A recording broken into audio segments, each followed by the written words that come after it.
Hood Therapy, episode 4. Let's talk about relationships. You got a good relationship with your parents, that's a foundation for having good relationships throughout the rest of your fucking life.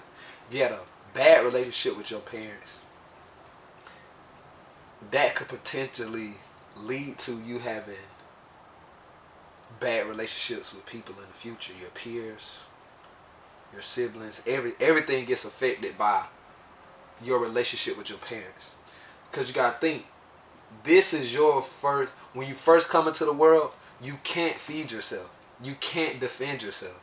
You know, so your first experience of love, my nigga, is from your parents. Because think about it. This individual could just say, fuck you. You know what I'm saying? And fend for themselves. How everybody has this innate disposition where we seek self-preservation and look out for our own best interest. But think of what connection or awareness, I don't know what it takes, what you want to call love, to be able to like put yourself aside, put something else before you, consider something else more of a priority than yourself. That's some deep shit, bro. We all know it because we all got that potential to be selfish motherfuckers, because we all live in individual lives with our own urges, desires, wants, preferences and shit. So if you knew love in the form of your parents first, that's the foundation, I feel like, for quality, for future quality relationships in the future.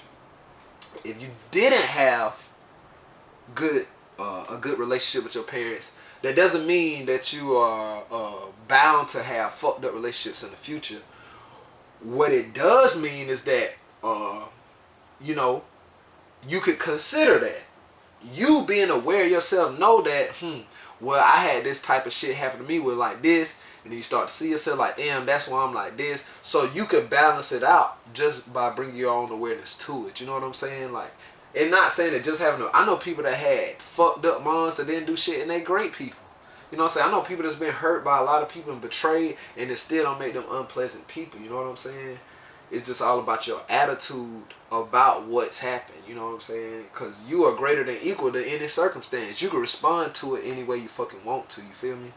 But yeah, the first experience of love in a relationship should be with your parents.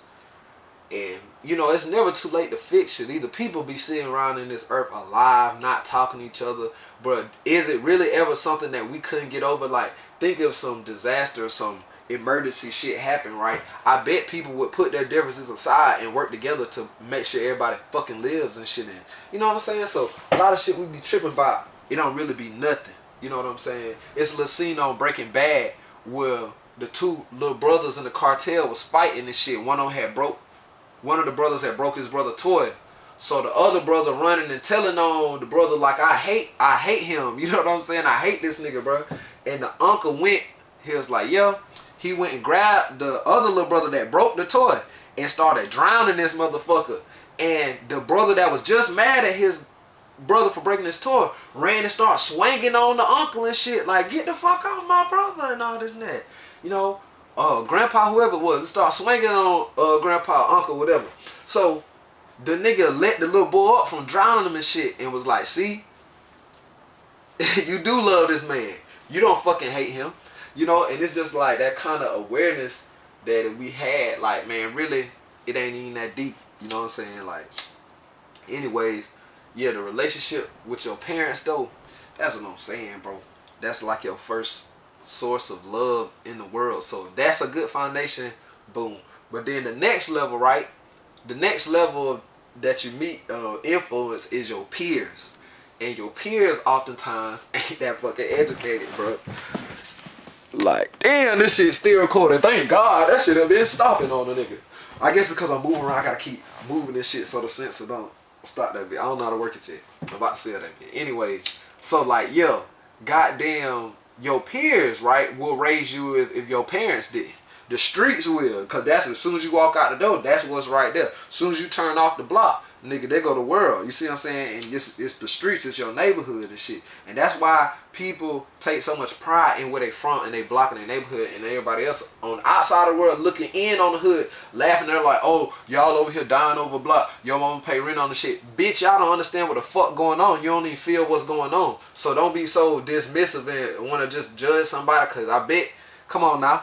All I'm saying is, like, bro, when you know this is what groomed me and influenced me, and I made it through this, I passed these tests, I faced these challenges, and it, come on, bro, that's what make a nigga swell up. Like, what, nigga, I'm from that. You see what I'm saying? And so, yeah, like, if you ain't raising your child, the streets gonna raise your fucking child, bro. And you gotta think, what is this older nigga on the block that's selling dope and probably fucking all the little neighborhood boppers and shit? He gonna be putting all type of ideas into this young man's head about how to treat women, or what's really, he probably done being hurt by a girl, so he's sitting here telling his perspective from a hurt nigga. You know what I'm saying? Like, oh, these hoes ain't shit, bro. You know that's how shit be, man. So I'm saying that, like, you gotta go ahead and give the child those principles early on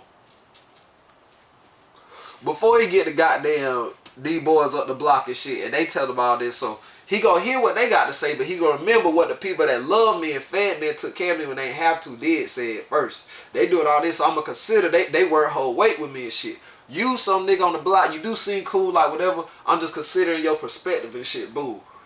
But like, the relationship you have with your peers, man, is one that is of great significance as well. If you start to be the influence in your circle of friends, especially if you know that I'm the best out of my friends. A lot of my friends is fucked up. This nigga mama selling dope. This nigga mama got 8 kids or 8 different niggas, and she be tending to the last nigga 9, and she don't really, you know what I'm saying? Like, bro, you be like, let me, you know what I'm saying, step up to the challenge, because all this shit be challenges in life and shit, man. But like, yeah, all I'm saying is your relationship with your peers is substantial, bro. Different relationships in your life. We just leveling up. So I say, you know, your peers and shit growing up shapes the way you think about the world, shapes the way you think what's cool and what's fresh. But you gotta have like a defense, like a little buffer, you know, a little membrane to, like, if somebody say, oh, your teeth big as fuck, oh, boy, them big ass ears, or boy, your neck skinny as hell, or any of that shit, boy, you gotta have a fucking defense system to be like, I don't accept what you're saying is truth, my nigga. I don't even feel that way. You know what I'm saying? You can't project your insecurity on me. Why? Because I got a psychic energy shield, bitch. And that shit ain't affecting a nigga, bro. And it's gonna groom you to be a strong human being and be fully realized when you're an adult, man, because you done being purified by the flames. So yeah, so I guess I'll say the next relationship you have that's a significance in your life and you leveling up and shit out this bitch and growing is the opposite sex. And Lord knows this comes full circle back to parenthood, where you saw your parents in a loving relationship and how they was treated and how it worked, and you know what caused them to be able to last and be together and stand the test of time. What really happened, and you know, you get insight on that. You know what I'm saying? Your idea about, like I say, how you supposed to treat opposite sex. If you ain't never see your dad beating on your mom, it's not gonna be like, yeah, man, you might have to smack a bit sometimes. Like, you never gonna think that shit because you never been, that's impression that's never been made on your mind and shit.